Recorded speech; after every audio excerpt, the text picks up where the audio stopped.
بلوچستان کے ضلع زیارت میں دہشت گردوں کے حملے میں 9 پولیس اہلکار شہید ہو گئے ہیں۔ حکام کے مطابق ضلع زیارت کے علاقے مانگی میں مسلح افراد نے پولیس اہلکاروں کو اس وقت نشانہ بنایا جب وہ مانگی ڈیم کے فیز 3 کے تعمیراتی مقام پر سیکیورٹی ڈیوٹی انجام دے رہے تھے۔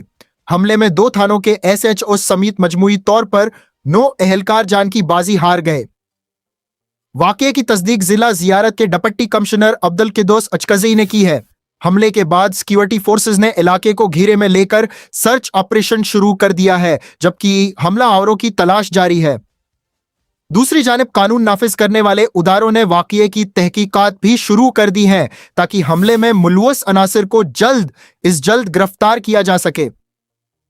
بلوچستان میں سیکیورٹی فورسز پر یہ حالیہ حملہ امن و امان کی صورتحال کے حوالے سے ایک تشویشناک پیش رفت قرار دیا جا رہا ہے، جبکہ شہید اہلکاروں کو خراج عقیدت پیش کیا جا رہا ہے۔